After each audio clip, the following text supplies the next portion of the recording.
Her command of the beat, her phrasing, she was able to make all of them one thing. Mama, he treats your daughter mean. Mama, he treats your daughter mean. Mama, he treats your daughter mean. Meanest man I've ever seen. Mama, he treats me badly. You can actually hear the rhythm in her voice. Mama, this man is lazy, almost drives me crazy.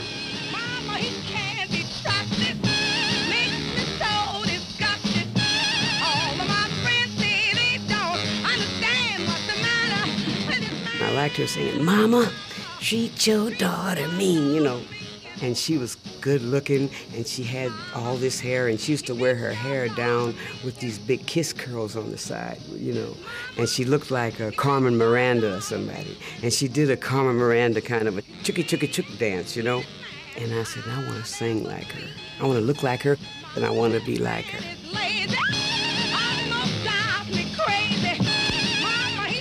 Ruth Brown's distinctive voice helped make her one of the biggest rhythm and blues stars of the era, and Atlantic Records became known as the house that Ruth built. Rhythm and blues. Really blue, really brave, really black. Take your time. What do you like? One of these you can use it. But R&B stands for Ruth Brown. Meanest man I've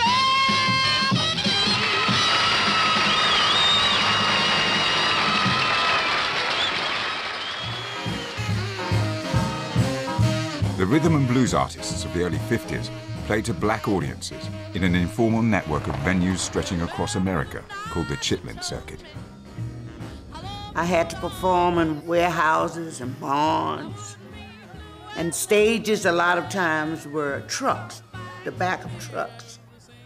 And they put bricks under the wheels so the truck didn't move. But that was the stage. I'd wear a smile if you were here. So, baby, won't you hurry? 'Cause I miss you so. And it's raining teardrops from my eyes. We came up playing a lot of shotgun joints where it's on one door in and one door out. I mean, that's it, you know, and so it's a circuit. We used to call it the Chitlin Circuit. You play a lot of places like that and horn your music, have a chance to horn what you're doing and get the feel of the people that really can relate to this kind of music that you're playing. Give me 15 hours while that shining moon's above. By the early 1950s, rhythm and blues had come to play an important role in black life. This was good time music created by black musicians for a black audience, and it was delivered with a distinctly adult flavor. I wanna thrill you, thrill you, thrill you. Ruth's songs were really sexy. I mean, not low down dirty sexy, but they were always sexy. And she believed in that. 15 hours there with you. In those days, it was kind of dirty. So give me 5, 10. Some of the radios wouldn't play certain things, you know. Give me 15 hours and I'll prove my love to you. Music ain't never supposed to be filthy. Music is supposed to be beautiful and pretty and nice, and everybody can relate to it. They would say sexy things in there, but it had two meanings. It was up to you to make up in your mind what the guy was talking about. You know, a guy would sing a song, "Let me play with your poodle. Let me play with your poodle, your little poodle dog." But you know he was not talking about a poodle. Another veteran of the Chitlin Circuit would break through with a song that left little to the imagination. Hey, Big Joe Turner, come on in. Once a singing bartender in Kansas City, Big Joe Turner never quite left the world of the barroom behind. In Shake, Rattle and Roll, his biggest hit, lyrics referring to sex were only thinly disguised. Well, over the hill, way down underneath. Well,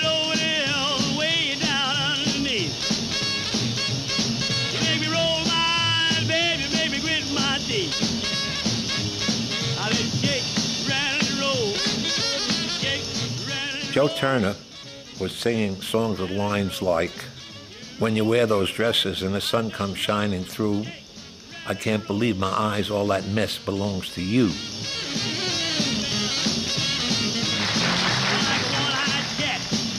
a seafood door.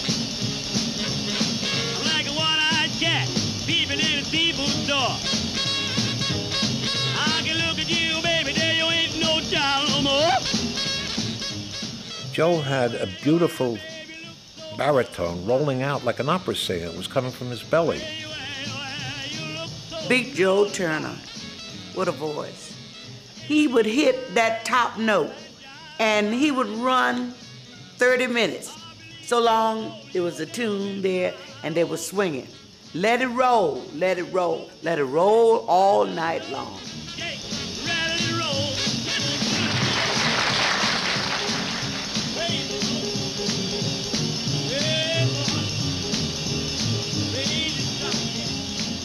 Shake, Rattle, and Roll is just one of the great songs of all time.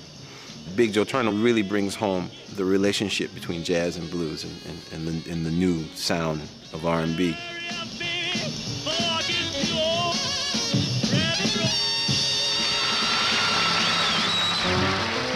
As I passed by a real fine hotel, a chick walked out. She sure looked swell. I gave the eye and started to carry on. When a Cadillac cruised up and swished, she was gone. It should have been me. More and more rhythm and blues artists were being snapped up by the record companies. One of them was Ray Charles. It Should Have Been Me, with its laid-back vocal style and sexual swagger, was the fruit of his apprenticeship on the road working with singers like Ruth Brown and Joe Turner. A little later on. Ray loved Joe Turner, and Ray loved Ruth Brown. These are the people he was riding in cars with. These are the people he was sharing rooming houses with.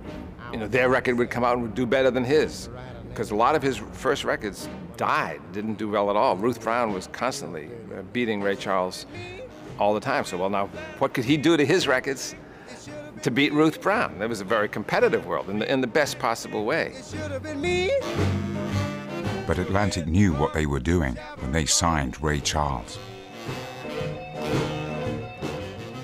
A booking agent who booked rhythm and blues artists said, "Oh my gosh," said, "you rave about this Ray Charles." Says, we can't book him as a headliner because his records don't sell enough. So we bought his contract. I would have paid anything to get him. It should have been me. Ray Charles may have got a deal with Atlantic Records, but a career in music still meant endless touring and one-night stands all across America. There were compensations, though. Rhythm and blues was feel-good music in which both performer and audience would forget their inhibitions and lose themselves in the rhythm. They're making money, going from town to town. They were stars, and that sexual shenanigans were pretty intense. My impression is they all had a very good time. The musicians who provided the beat were becoming sex symbols, and Ray Charles was no exception. All artists, when they would travel across country, they would have the women shouting and screaming for them. And it was a popular, fashionable thing. It was something that was happening, and he had his share.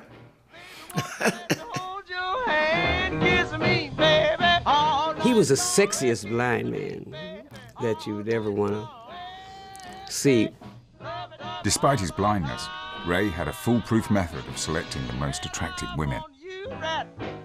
He used to always grab them, like you introduce him to them, he would grab them by their hand, and he would go up their hand to their wrist, right up above their wrist, and he would feel their wrist. I don't know what he was feeling for in there. He didn't have to do that to me because I was fat.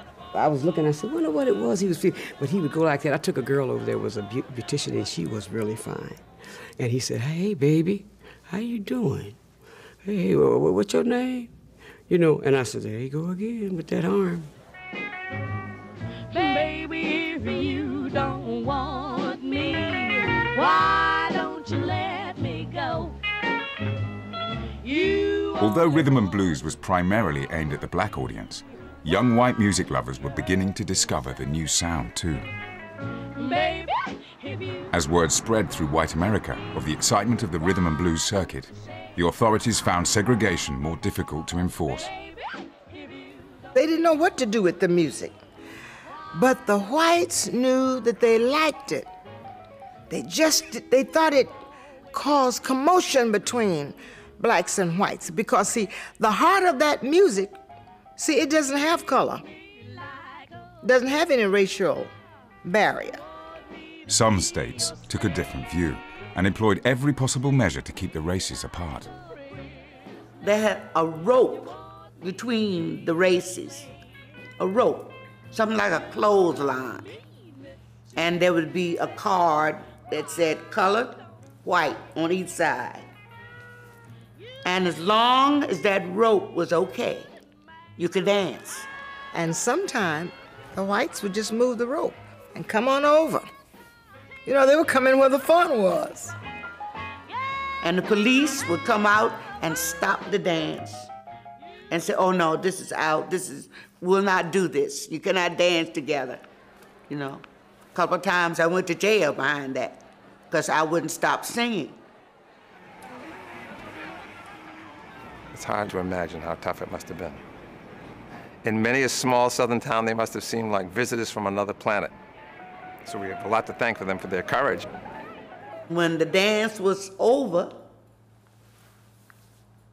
sometimes it was so scary. We wanted to get out of town as soon as we could, you know, because you never know.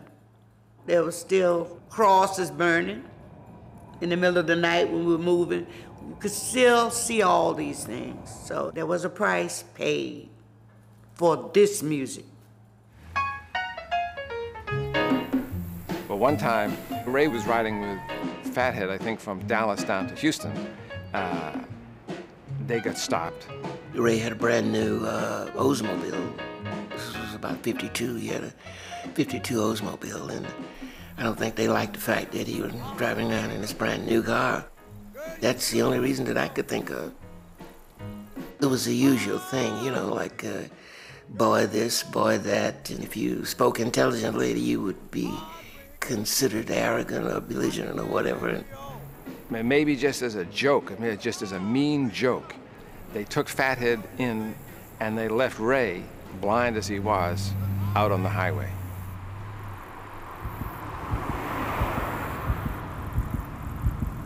This was more than just another humiliation. It dawned on Ray Charles that unless he took control of his life and career, he'd never be the master of his own destiny.